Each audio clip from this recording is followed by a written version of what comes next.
มันว่าความทุกข์ความยากหาซักหน้าบ่ถึงหลังนี่แหละหากินพอกระเทินหากินพอได้กุมปากกุมท้องแต่เฮ็ดหยังบ่ได้เออ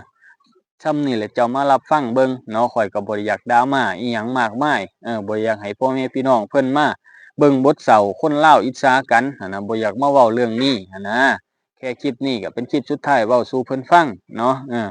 เพราะว่าบางทีเพิ่นจะเข้าใจเฮาเนาะพี่น้องเนาะเพราะว่าคนลาวหลายๆคนน่ะก็เพิ่นก็สิคิดคือบ่กล้องนี่แหละย้อนว่าความทุกข์ความยากนี่แหละคนลาวเพิ่นเลยไปสู่ชีวิตอยู่ฝั่งไทยก็เลยอันได้คำนินทาจากคนลาวบางคนที่แบบเพิ่นบ่มักเฮาเนาะหรือว่าเพิ่นสิว่าอิจฉาก็บ่แม่นดอกบางทีเขาก็มีกว่าเฮาหั่นแหละเขามีเขารวยนั่นแหละเขาเลยเว้าให้เฮาได้ไปอาศัยไฟเพิงประเทศไทยหั้นนะประมาณนี้หั้นน่ะเว้าไปคือสิผิดเขาเนาะพี่น้องเนาะเอาประมาณนี้เด้อพี่น้องเด้อก่อนอื่นผมขอสวัสดีสบายดีพ่อแม่พี่น้องทั้งฝั่งไทยฝั่งลาวที่ติดตามรับชมบ่กล้องเนาะบ่กล้องเป็นคนลาวแล้วก็อาศัยอยู่ลาวเนาะพี่น้องเนาะบ่ได้อยากมาดราม่าอิหยังแค่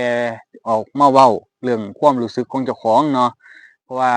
มีคอมเมนต์นี้เนาะเราคอมเมนต์บอกว่าบ่กล้องนี่เว้าอันเรื่องไทยหลายหั้นนะเราบอกให้ย้ายสมณครัวหรือทะเบียนบ้านไปอยู่ไทยซะถ้ามันง่ายปานนั้นน่ะเขาก็สิไปหลายอยู่ดอกเนาะคันเว้าแบบนั้นเนาะพี่น้องเนาะถ้ามันไปง่ายมาง่ายแล้วก็ย้ายไปอยู่ได้เลยน่ะมันก็โอ้คนไปหลายแฮงเนาะพี่น้องเนาะก็ย้อนว่าบ่ได้ย้ายไปนะเว้าตามความเป็นจริงซะเขาเจ้าไปเฮ็ดเวียกเฮ็ดงานนี่ยังหลายพอแฮงแล้วเนาะพี่น้องเนาะส่ำนี้แหละก็ยังแค่คิดส่ำนี้ก็ยังหลายแล้วนะคันว่าคิดส่ำคือที่จะเว้าออกมานี่ตามคอมเมนต์นี่แฮ่งสิไปหลายคักเนาะโอ้ยเนาะพี่น้องส่ำนี้ก็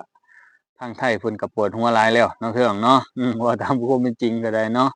เออเอาส่ำนี้บ่กล้องก็ดีใจแล้วมีหลายๆคนเนาะเพิ่นแวะเข้ามาให้ความคิดเห็นหลายๆอย่างเนาะบ่กล้องนี่เพิ่นว่าดีแล้วบ่กล้องมีสิทธิ์เว้าสิทธิ์ปากแหน่ในความรู้สึกของเจ้าของแล้วก็ถ่ายทอดให้พ่อแม่พี่น้องที่เพิ่นบ่ได้เข้าใจบ่กล้องนะรับเพราะว่าคอมเมนต์หลายๆคอมเมนต์บ่กล้องรับอย่างเดียวเนาะบ่ทันได้ตอบ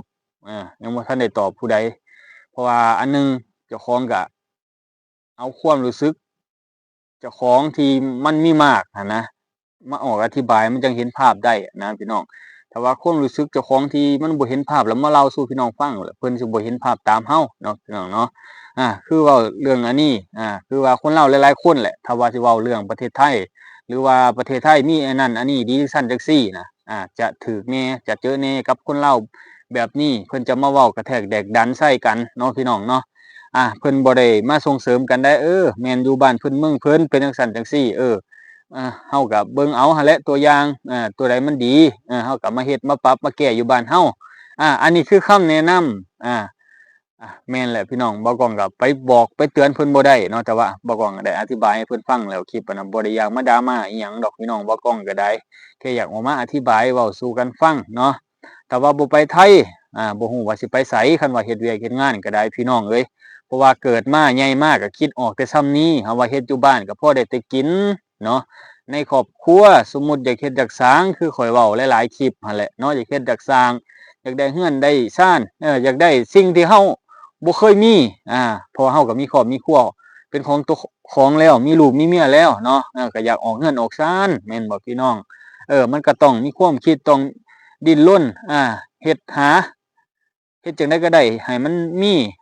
อยากได้เรือนได้ชานก็เฮ็ดจั่งใดให้มันสิมีเรือนมีชานมันก็เว้าไปหั่นแหละพี่น้องเอ้ย บ่อนใดมันเจริญบ่อนใดเขาให้ค่าตอบแทนหลายเนาะคือว่าไปเฮ็ดเวียกเฮ็ดงานก็คือความรู้เฮาความรู้ส่ำชาวบ้านนี่เรียนแค่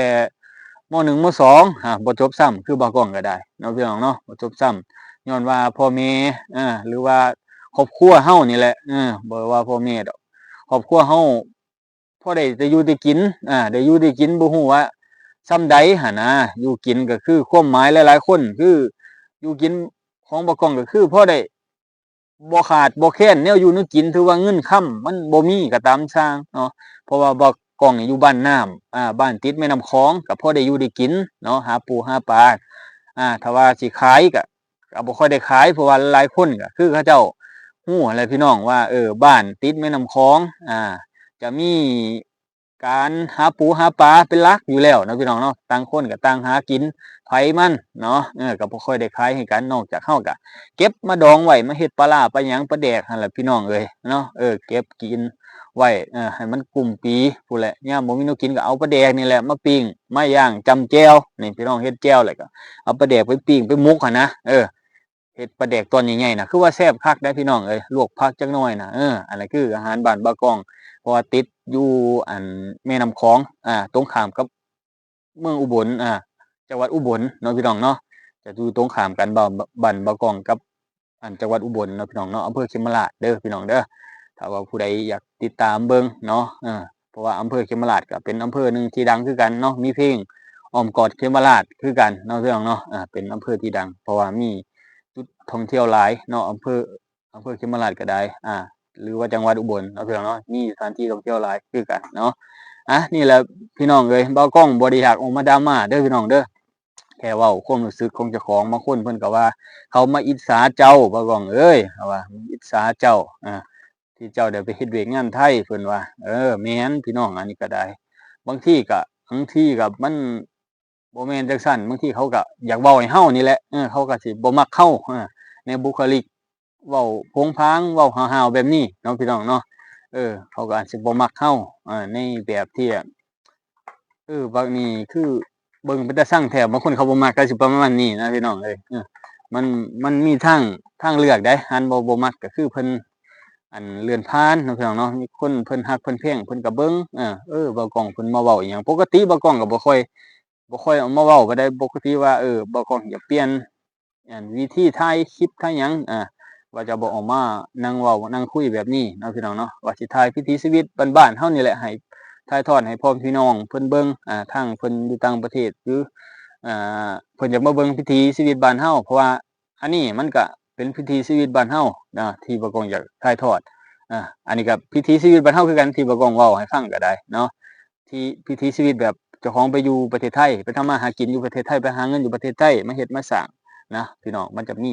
คล้ายๆแบบนี้ที่บ่าวกล้องอยากถ่ายทอดให้พี่น้องเพิ่นเบิ่งเนาะแต่ว่าเฮาไปเบิ่งในตามหมู่บ้านเฮาเพราะว่าหลายๆคนน่ะอยากเบิ่งแบบนั้นเนาะไปเบิ่งผู้สาวแหน่เพิ่นว่าเดี๋ยวจักมื้อจักสิมาเว้าเรื่องราวเรื่องนี้เนาะให้พี่น้องเพิ่นฟังเนาะมี มีผู้ใหญ่ใจดีก็ขอบคุณหลายๆที่เพิ่นให้ติดตามบ่าวกล้องเนาะเพิ่นก็บ่ทิ่มบ่ปะเพราะว่าหลายๆคนก็คงจะฮู้เนาะบ่าวกล้องนี่ เฮ็ดเวียกหลายจนบ่มีเวลาแต่ก่อนน่ะคนอ้วนแล้วก็คือว่าอ้วนแหละ70เกือบ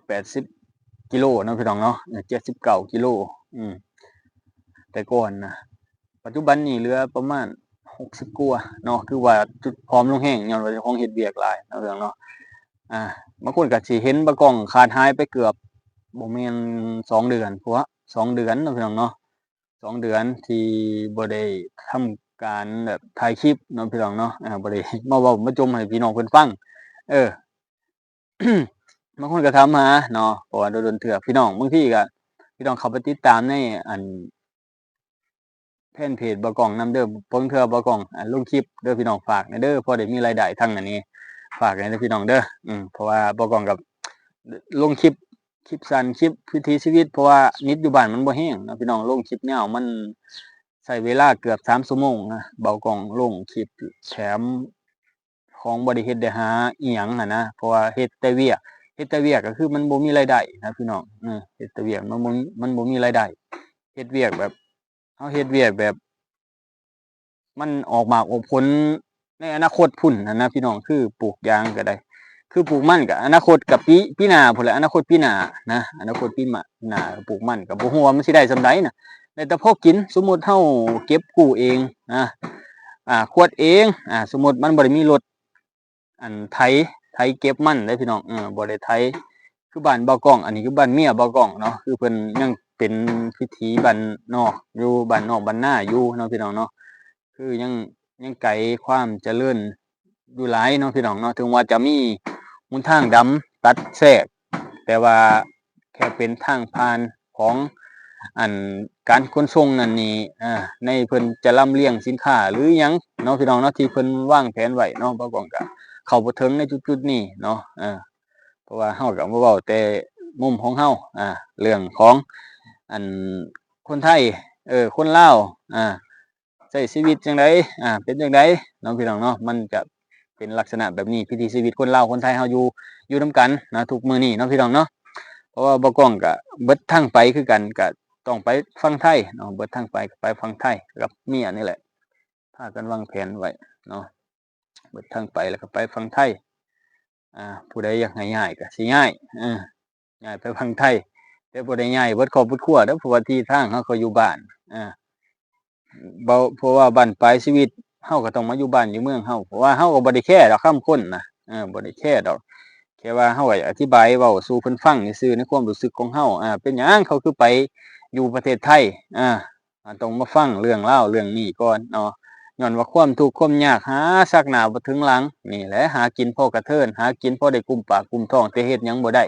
เออ ส่ำนี่แหละเจ้ามารับฟังเบิ่งเนาะข้อยก็บ่ได้อยากดราม่าอิหยังมากมายบ่อยากให้พ่อแม่พี่น้องเพิ่นมา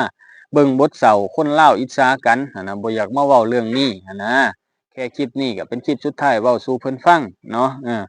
เพราะว่าบางทีเพิ่นจะเข้าใจเฮาเนาะพี่น้องเนาะเพราะว่าคนลาวหลายๆคนน่ะก็เพิ่นก็สิคิดคือเบาก้องนี่แหละย้อนว่าความทุกข์ความยากนี่แหละคนลาวเพิ่นเลยไปสู่ชีวิตอยู่ฝั่งไทยก็เลยอันได้คำนินทาจากคนลาวบางคนที่แบบเพิ่นบ่มักเราเนาะหรือว่าเพิ่นสิว่าอิจฉาก็บ่แม่นดอกบางทีเขาก็มีกว่าเราหั่นแหละเขามีเขารวยนั่นแหละเขาเลยเว้าให้เราได้ไปอาศัยไฟเพิงประเทศไทยหั้นนะประมาณนี้หั้นน่ะเว้าไปคือสิผิดเขาเนาะพี่น้องเนาะเอาประมาณนี้เด้อพี่น้องเด้อเข้าใจเบากล้องแหน่เด้อพี่น้องเด้อทางฝั่งไทยฝั่งลาว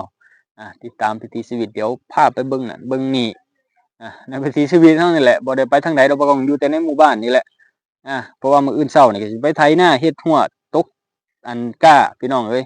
ถ้าฝนมาเนาะมื้อนี้ก็เป็นวันศีลนี่วันพระใหญ่บ่พี่น้องประมาณนี้แหละ15ค่ำบ่เอาประมาณนี้เด้อพี่น้องเด้อขอบใจหลายๆที่ให้การติดตามรับชมเบากล้องเนาะพี่น้องเนาะขอบคุณครับ